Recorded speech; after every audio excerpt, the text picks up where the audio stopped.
All right, great. I think we are live now. Welcome, Sean. Hi, how you It's doing, great. Eric? What's going on, man? I'm good, buddy. It's good to see you again. Yes, It's good to see absolutely. you, mate. Always, Yeah, man. Rock that. Very cool. yeah. How Can is it you? in Australia? It's getting cold. It's winter, Yeah, and yeah, I'm not used to winter weather, or in another words, just my model is not used to winter weather. really. Winter there? Wow. For typical, Bondi Beach, those rock pool, the kind of scenario I wouldn't be able to do so because it's just getting a bit chilly. Yeah, Yeah, very I cool. miss all this. I miss my summers. How about Wow. you?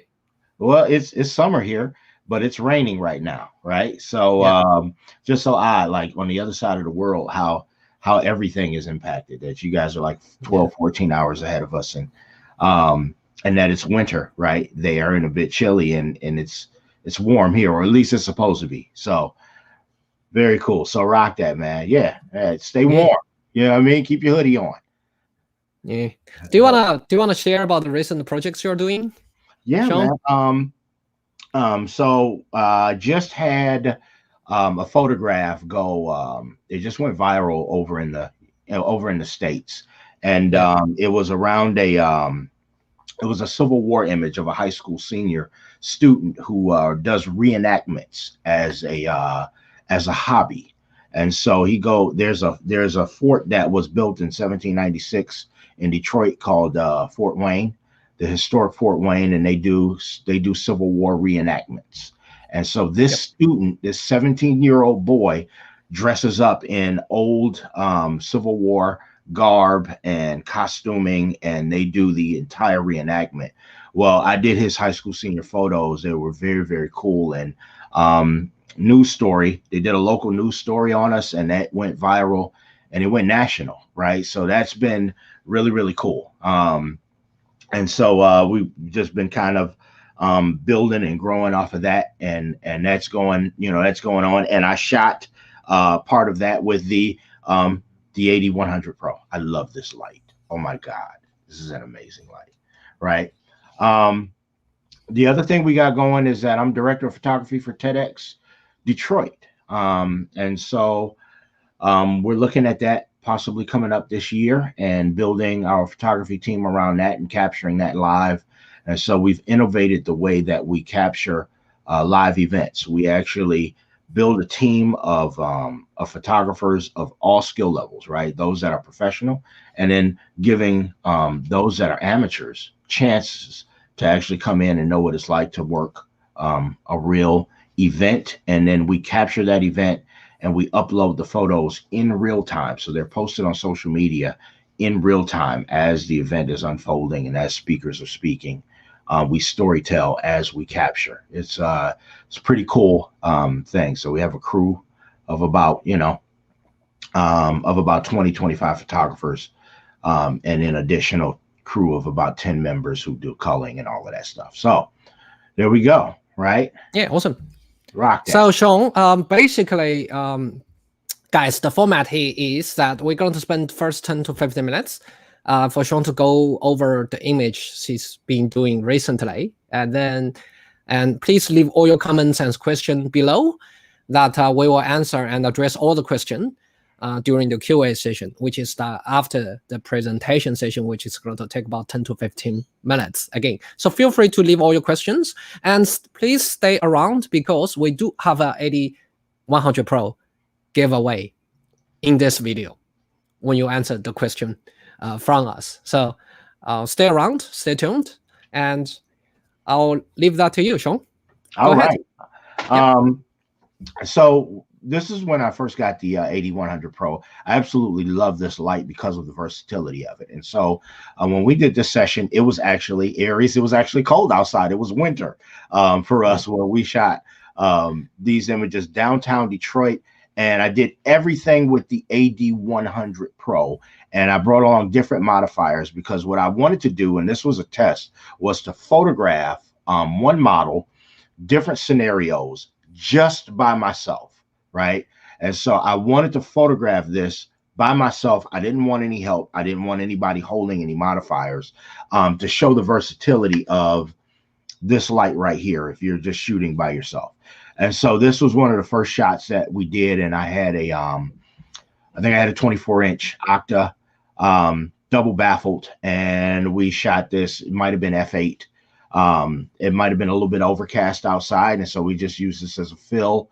You can see the one light in her eyes, and we shot this fairly close. And the closer that subject is to the light source, the softer the light. And when shooting women, that's kind of what we wanted to achieve here. And so that's what I did. I wanted to kind of move quickly in photographing everything, just to see how fast I could go and make it happen, right? And so this is what we captured with the AD100 PRO with this particular shot, 24-inch Octa, probably at around, to be honest with you, I don't know, it could have been f8. I shot this at. I like shooting at f8. It's just my base is how I started. It's where I learned. Probably 1/125th of a second at f8, right? Probably ISO 100. Rock that. So next slide. If you could show us that same thing. These might have been with the umbrella. And so I think what I did was I immediately took the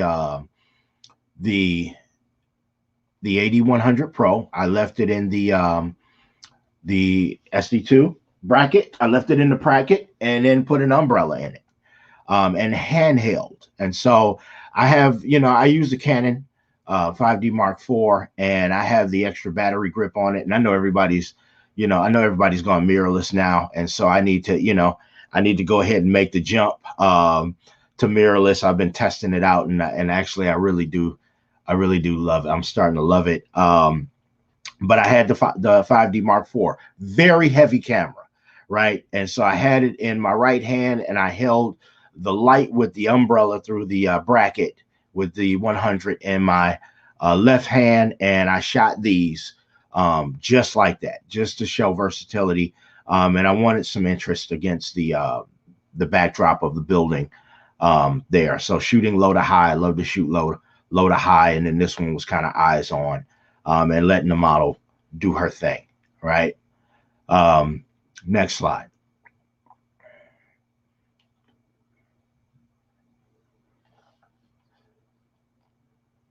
Very cool. Rock that. These are a little more moody. And so this was with a, I had a video, but we don't have the video, but this was with a 10-degree grid, right? And so immediately took the umbrella out, popped on a 10-degree grid with a reflector onto the bracket with the 100 in it. And I might have bumped up a little bit. This might be shot at f11. I'm not sure. But I wanted a very dramatic shot. We wanted to underexpose the background a little bit. It was already it was cold outside, so it was a little overcast, and we took that light and I handheld it once again, left hand up high, right, shooting down at an angle. And I wanted a very dramatic, kind of milky skin type of dramatic fashion shot, and that's what we got with that 10-degree spot grid. And then the next photo is, this actually might have been the another Octa, but without the baffles in it, right? And so there was some exhaust smoke coming out of the side of the buildings that I thought was pretty cool. And so we captured that. We shot fast because it was extremely cold. And so by the time we were done, our model, snot was coming out our nose, and I don't know if she was too happy with me, Aries, but we got it done, man. So that was these. And then we move into the next series of shots, which is young man. Or this one's a football player. And so I love this shot. Once again, using the AD100 PRO. This was very cool because it was already very, I like dramatic shots, Aries. It was already very overcast, right? And so, and I love that red clay feel of the track at the school. And so we simply sat him down in his jersey with his Air Jordans. And I don't know what kid, I don't know how it is around the world, but kids in the States love their Air Jordans, right? And so we featured his Air Jordan shoes along with his Detroit Lions jersey. And we simply sat him on the thing. Very dramatic shot, underexposed the sky. And we just put the light up high. Once again, this is probably an F8er, right? Just to get some of the sky a little bit more sharp. I didn't go F16 because I didn't want to push the AD100 PRO to its limit. But this is the shot that we got, and I was really pleased with that. It's very overcast. I love the dramatic sky against the dramatic lighting against his dark skin. It's pretty cool, right? I think it tells a really cool story about a high school football player. Next slide, right? This is the kid, the Civil War kid, and you don't see too many black cowboys, let alone black cowboys who are 17 years old, right? And so we were inside of a, I believe the house was built in 1856, Victorian home, everything original, right? And so original stuff on the walls, and he had his white shirt and his cowboy hat, and I just wanted to capture him in that space. It was very dark in there. It was very dusty. And so we just used the AD100 PRO as a simple light source, right? I wanted him to look up at the light. I love shooting low. I think low are powerful shots, right? And so this kind of story tells about this young man who is a black man who is a cowboy in an 1856 Victorian home with the antlers on the wall, right? I just thought this was a very cool complement to his already existent senior pictures that we had done already, right? And so we, you know, of course we can't show all the other ones, but if you look at the next photo, you'll kind of see the storyline continue with him as a cowboy. And so this is sort of like that OK Corral feel of the cowboy with their jeans, his cowboy boots, and his jacket and his cowboy hat. And now the house that we are at the historic Fort Wayne, coolest place on the planet, right? Like established in the 1700s for war, but never seen wartime. And so there are all of these buildings, and this was the prison that was on the property, right? And so this is where they would take people or soldiers who had messed up, and they would put them in jail for a time. And so this building was significant in that way. And so we kind of set him up as if he were the law, standing outside on the front porch. And so the AD100 is camera left, right?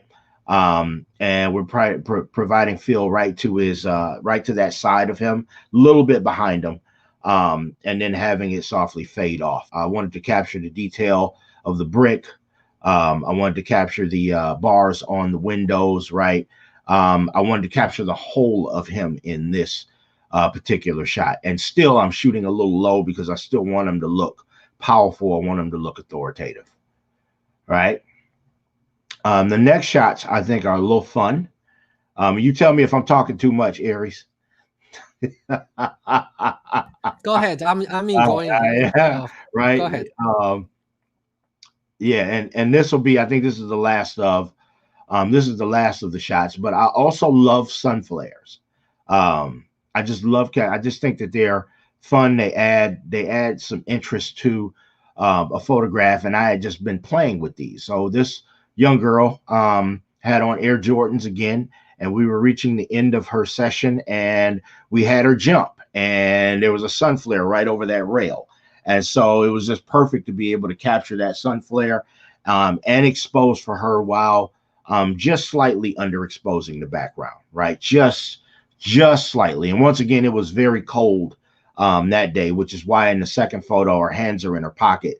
So it served as a pose, but it also served to warm her hands a little bit. And you can see the sun flare entering the aperture of the lens and going right off the side of the hair into her face. Normally, I wouldn't do that, but I just like this image particularly, right? I just thought it was pretty cool and warm, right, for this particular image with the water behind her and the sun setting behind her. So yeah, I think these are cool kind of ways to tell stories, to provide interest and give interest to photographs, right, that help tell stories of people, you know, and make stuff like senior photos or even business photos and things of that nature kind of kind of cool and helps separating people, apart from the pack. So there we go, man.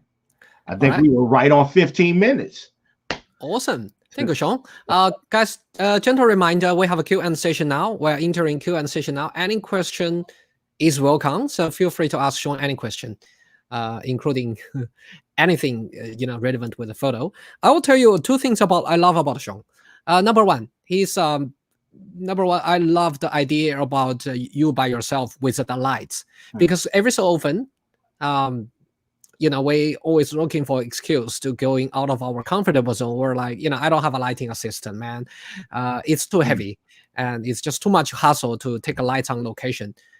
Look, Sean did all that by himself, even with a Brody, which is umbrella. If he can do it, we all can do it. And besides, AD100 PRO, it's so light. It's like 500 grams. It's the size of a Coke can. If you can drink a Coke on location, you can take your light with you. So that's number one I love about Sean. No assistant, quick setup, and I'm telling you. And that's everybody can do this. But here's the can, right? Exactly. Another thing I love about Sean's work is, did you guys notice now there is a trend, like f1.4 and blur everything. It's beautiful. Including me, I'm part of the guy who's doing that. But it's so inspiring. Sean, it's the F8 guys. I'm not saying you guys should do F8, but I'm saying you guys should stick with your own guns. Does it make sense? We all, as individual creative, we all inspired by each other. That is fine.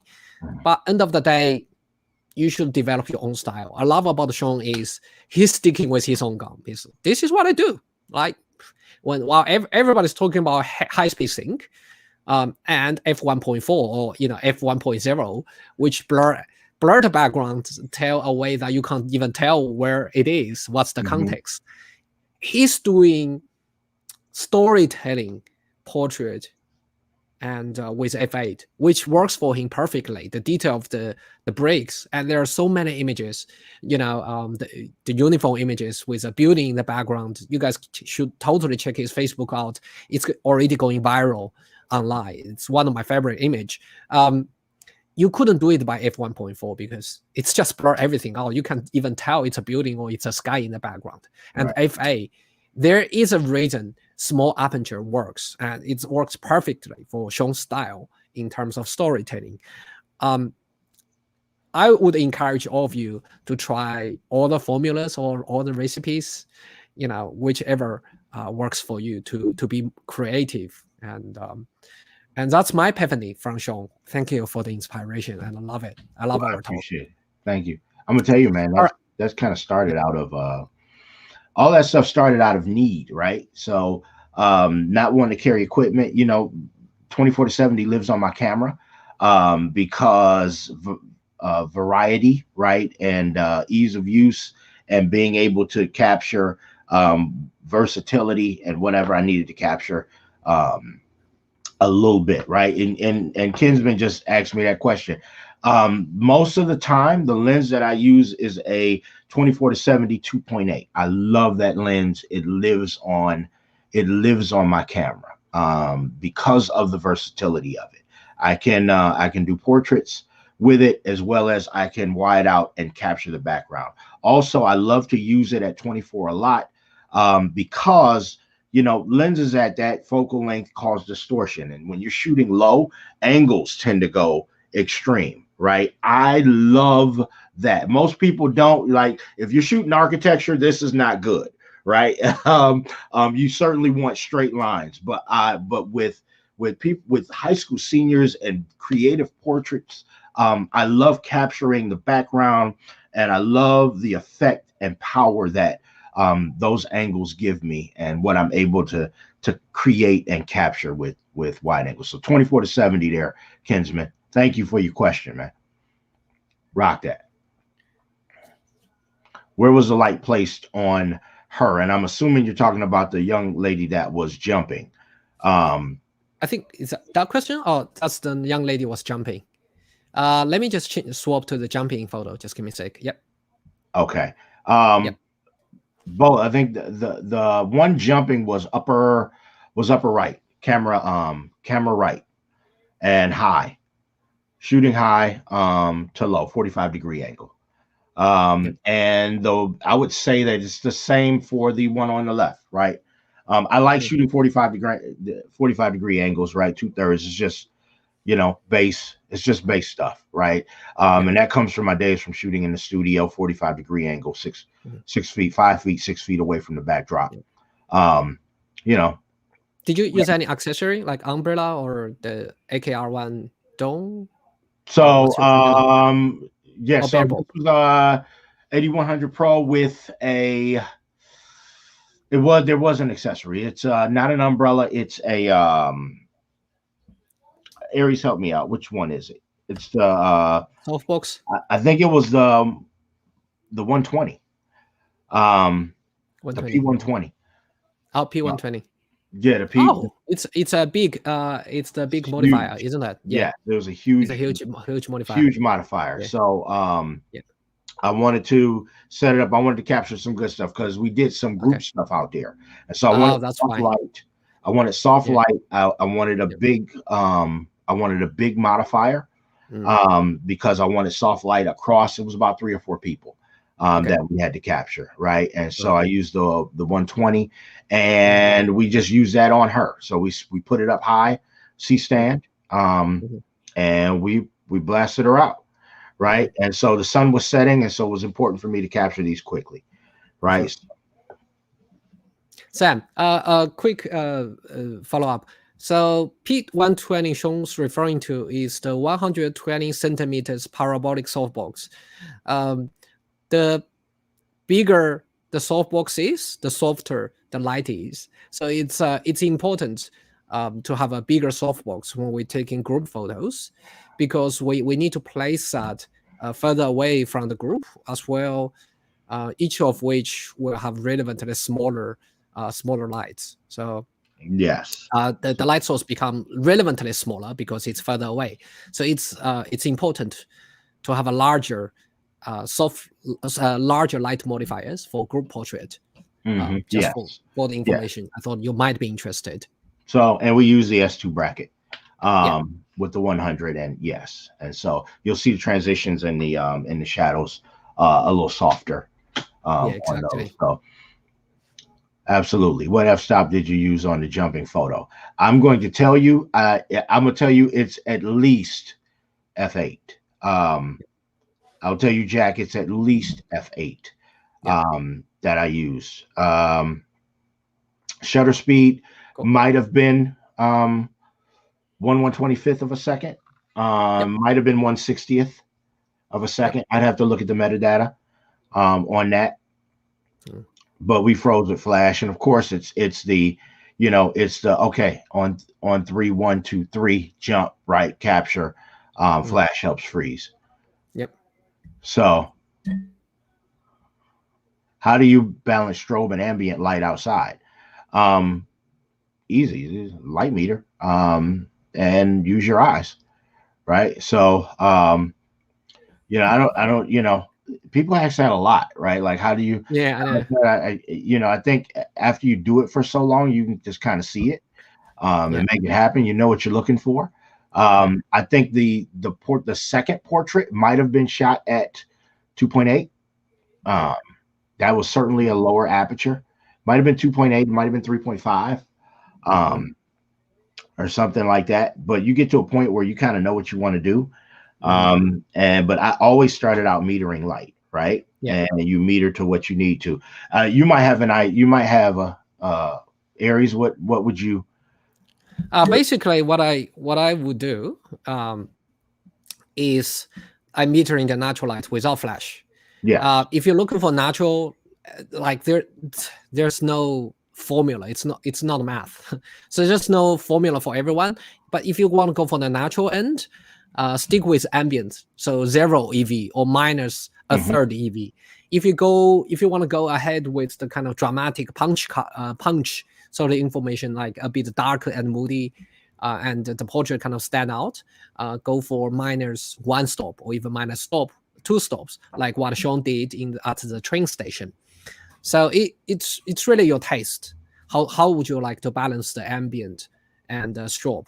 But the idea is the ambient light control the environment. Your strobe controls how bright your model should be. That's right. That's the idea. Yeah.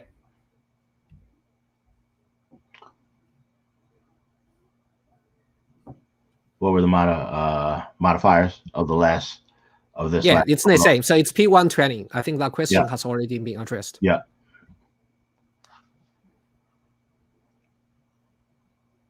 What is the best small modifier for the AD100 Pro?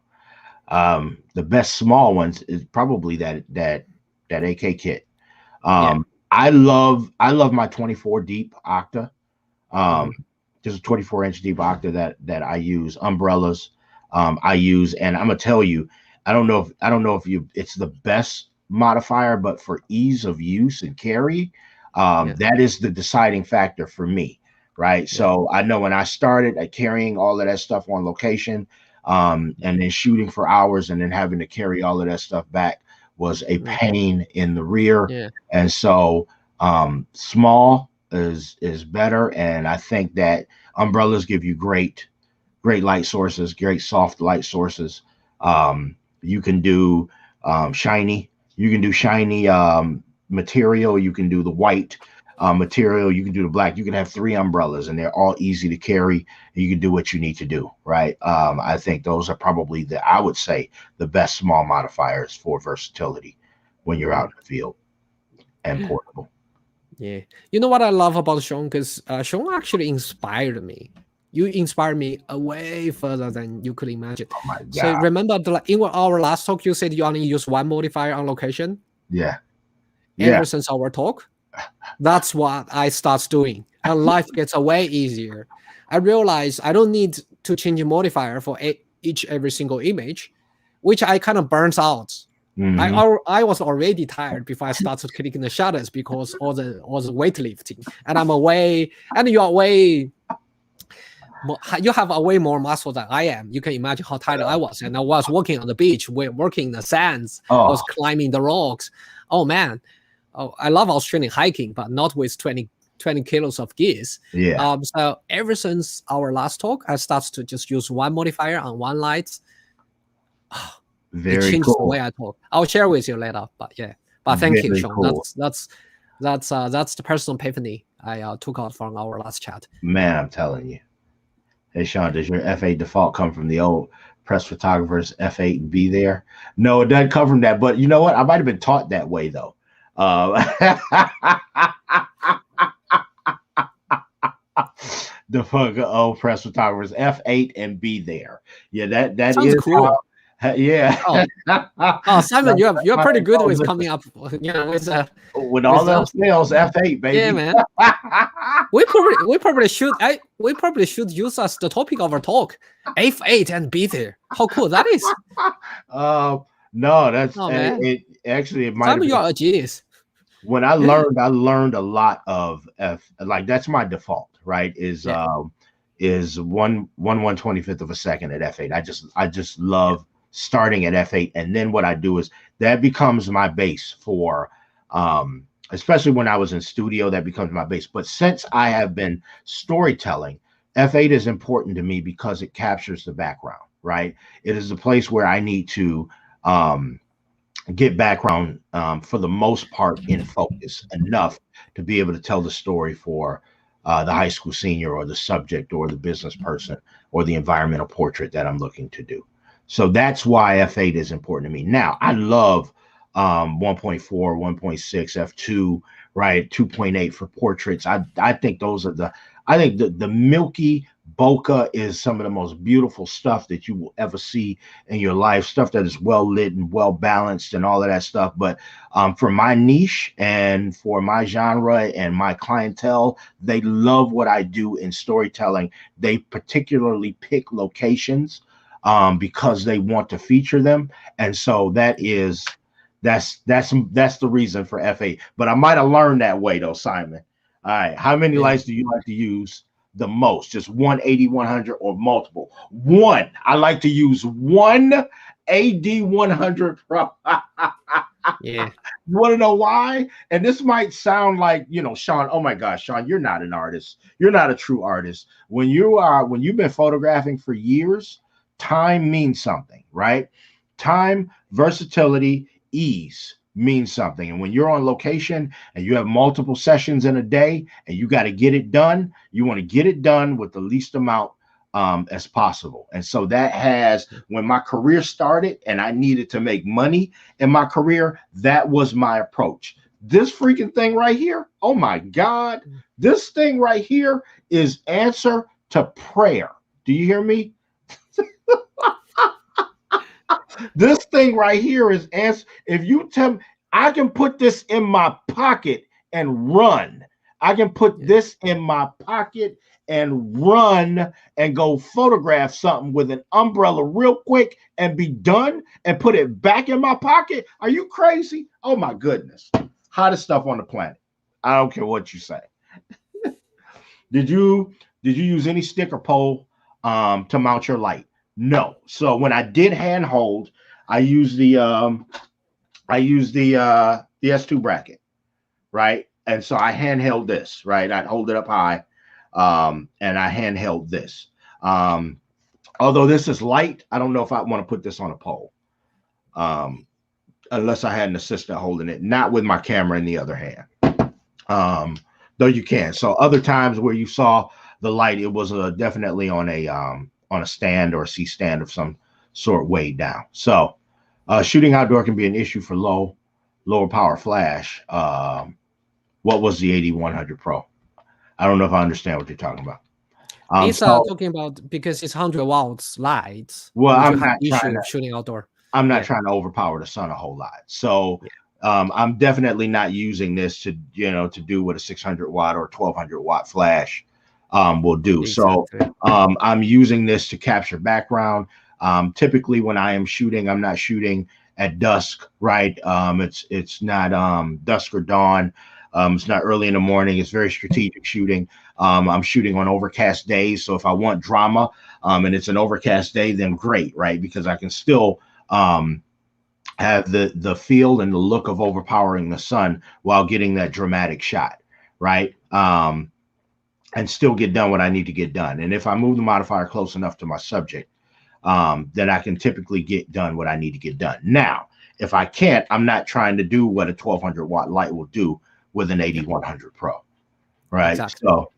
So I strategize my sessions that way. Yeah. Thank you, Michael. So Michael, if you want to balance the ambient lights, AD100 Pro is perfect, and you can do whatever Sean does.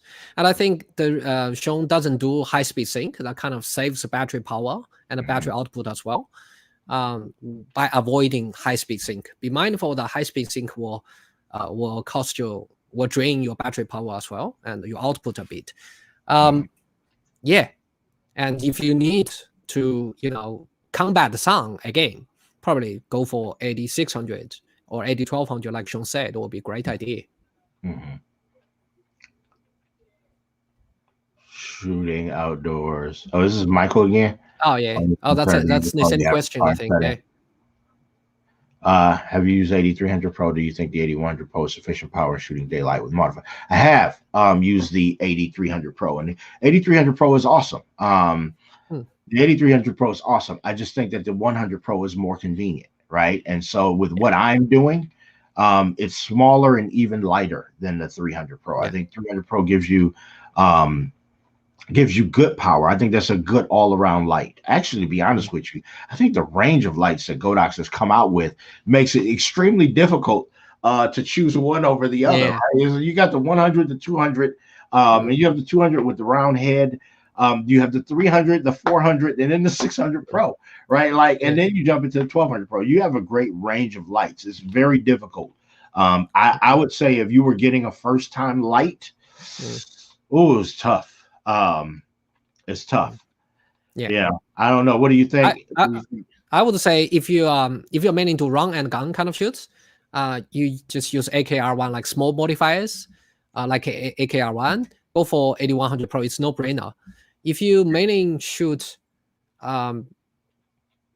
with larger modifiers such as umbrella or softbox, and lots of time you are having a California or Hawaiian kind of weather. You're going on the beach and you try to balance the ambient. Go for AD300. So it's all personal, and it depends on the way you shoot. If you're wedding photographer, lots of time you don't have time for softbox. I would say AD100 Pro. If you're portrait photographer like Sean, and you shoot this kind of environment portrait, you can go for AD100 Pro or AD300 Pro. And if you like me, I shoot lots of editorial fashion in Rockpool or Bandai Beach, that kind of vibe. I would probably go more with AD300 Pro. So it's the way you shoot, Mike. It's the way you shoot. Now, if you're looking to hand hold, right, and you're going to be shooting for a long time and it's just you, then certainly the AD100 Pro, right? So this AD100 is half power than the AD200. I'm going to say that's an effective yes.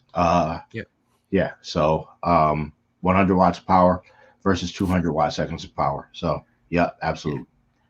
On paper, yes, it's watts. It's watts, right? It's mathematics. Two divided by two is equal to 1. Yeah. In real life, personally, I find 100 Pro is a bit more powerful than half of AD200 Pro. The reason is with 200 Pro, I personally just adapt a round head on it. It will, and 100 Pro comparing with it, the power is very close. If you're juggling between 200 Pro with round head or 100 Pro, I would go for 100 Pro. It's especially given the size. The size of 100 Pro is very similar to a Coke can. It's much easier to pack in your camera bag because it looks like a lens. It's like it's like 50 standard sort of 50 GM kind of Sony lens, the size of Sony lens. So it's way easier to pack in your backpack. That's my personal take out of it. Yeah. So yeah, I know that there are tests on that stuff, but yeah, cool. There are other people, other guys I love. They did some really in details comparison between 200 Pro and 100 Pro. You guys can check it out on the internet. So cool. Yes, I understand. Less equipment because, gosh, yes. Do you do a lot of street photography? Yeah, I mean, I do a lot of outdoor photography, and that includes street photography, but it's portrait, right? So it is portrait and street photography, and I still use the AD100 Pro, right? And what I find is that I'm either using the AD100 Pro, or if I need to bump up, I'm bumping up to the AD400 Pro. And the reason that I like to use the 400 is because of the proprietary mount. So it has this, it has a mounting system that allows you to add a Bowens, right? So it has an adapter that you put on the AD400 Pro that allows you to put a Bowens mount modifier on there, as well as it has the proprietary Godox mount for the S65 W and the S85W, right? So it gives me versatility in that sense. What's also pretty cool about the 400 is that you can also mount it in the S2 bracket, which is actually pretty cool. You got to be careful with that. You can mount it in the S2 bracket, but you want to make sure it's pretty heavy for that. So either one I do use for street photography, but my go-to is the AD100 Pro, strictly because of the versatility, and I build my sessions around that light. Yeah. Be mindful, Sean is a lonely wolf, so that's part of the reason as well. Yeah. That Sean, you were lucky you didn't start back when it was preached that to do any kind of job that could be called pro, you had to have 5 lights. Hey, I learned from photographers who did that stuff. You know what I mean? So yeah, I think times have come along, right? I mean, I remember the days where there was no wireless, right? Or you had to have these super huge heavy battery packs to do wireless on location, or big cams and big rangefinders, all of that stuff, and wires strewn everywhere to light packs and heads and all of that stuff, right? And so if you look where we've come, yeah, I was kind of raised in that a little bit, but my stuff wasn't good back then. I was learning, right? So it's just now technology has come so far that it's just absolutely amazing. So I think Jazzy, be mindful. It depends on the context. If you are a studio guy, you have the 5 light set up there, you never have to change it. By all means, right? It's the right thing to do. And also be mindful that with studio, lots of time you need to use 3 lights on 2 lights on the background and 1 light's just on the hair light. But with what Sean does, it's outdoor. He doesn't need those. It's already ambient lights going on there already. And also be mindful, Sean is a working photographer, which means his time equivalent to cash, right? He needs to shoot as many as possible. The quantity, it's a mathematical game, right? You sell by images, so you have to make sure you deliver the whole pack, the album, as the clients, the story, which we discussed today, as the clients discussed, not just one image that satisfy other photographers. He has real clients. That's the case here. That's a good point, right? So I mean, we are artists, right? And we do what we do, but we also have clients, right? And so there is a you have to decide where that line is, where you do your artistry and you invest that time into your artistry. Exactly. Where you may use 5 lights compared to how do you make your money? Because for the photographer, time is money, right? And being able to maximize your time and get stuff done like you need to get done. We're not just talking about photographing. We're also talking about uploading and post-producing and all of that stuff that needs to happen. Client interaction, all of those things. They need to have great experience, and you want to be efficient in your workflow, right? All of that stuff is a factor when you are full-time as a photographer or making money in business, because you're not just a photographer, then you're a business owner, right? And so you have to conduct business in a way. This is sort of what led to a lot of the decisions that I made in how I photograph, if that makes sense. I think, Jazzy, another day is the way you set up your business.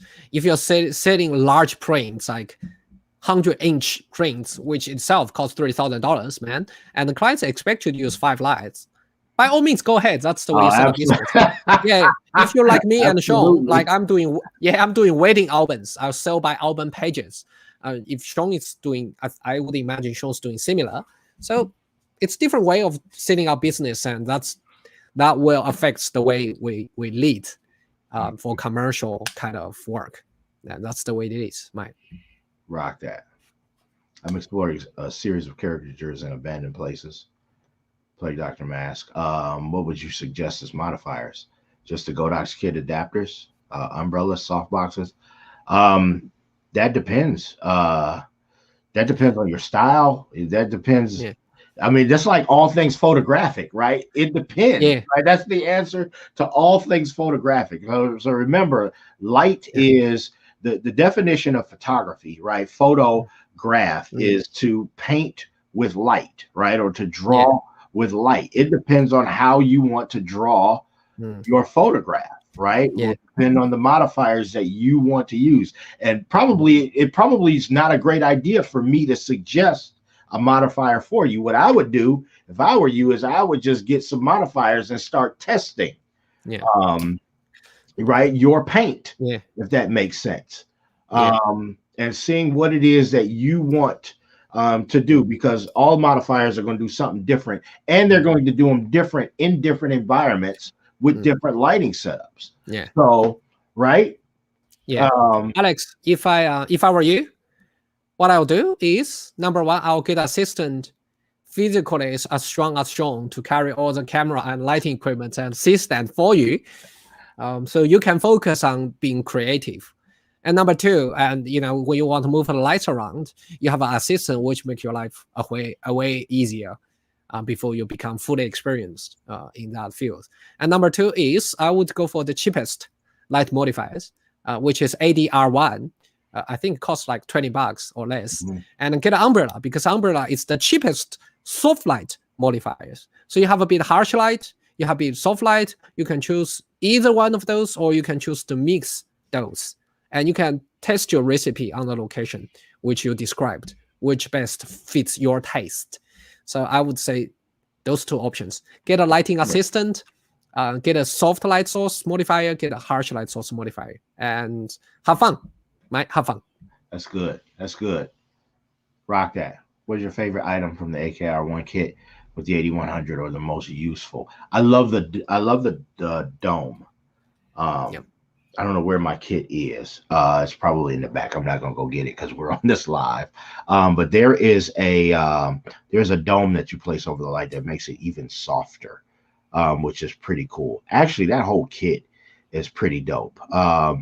There are gels that are right there with that kit. There are barn doors. There is a bounce card. It is all useful, right? But I love the dome that makes the light softer. I think the round head in the AD100 PRO is really, really cool. I think that and I love the modeling lamp on that light. I think that dome even softens the light even more, which makes that cool. I think that that's useful for me. Rock that. Thank you. I think that's the last question we need to address. And rock that. Beautiful. People love you. Thank you, Alex. You rock. Yeah, thank you, guys. I think that wraps up for our talk today. Thank you, Sean, again for your time. Thank you. You can follow Sean's Sean. You can find Sean's work on his Facebook as well as his Instagram, and he's also holding this great conference. Can you talk about it before we wrap up? Yes. So I am CEO, and I run the Rock That Photography Conference and Trade Show over here in the States, and we just had a virtual conference that Aries spoke at. It was amazing. We had 1,000 registrants at this conference, and it was absolutely amazing. This conference is set up and designed to feed and to grow all cultures of photographer. We were built to invest in creatives. That is it. We are a nonprofit organization. We are not set up for profit. We are set up to invest in photographers and to build a community around you all that helps you to grow. And people like Aries, who has lent his talent and his education, his knowledge to the conference. These type of people are the people that we bring on board to teach, right? People at very high levels that have accomplished a whole lot, but are seasoned, right? And have seen the ups and downs of business, right? And these are the people that we bring before you to invest in you. So September 2nd through the 4th, we're doing the actual conference. We will have the physical conference with a version of virtual as a part of it for September 2nd through the 4th, 2021, right? So rockthatconference.com is where we are, and we love photographers.com. Yeah. Awesome. Rockthatconference.com. And thank you, guys. I hope you enjoyed the talk. I'll see you till next time. Thank you, Sean. I appreciate you, Mike. Thank you. All Bye-bye. right, Aries. Thank you, man. Bye-bye.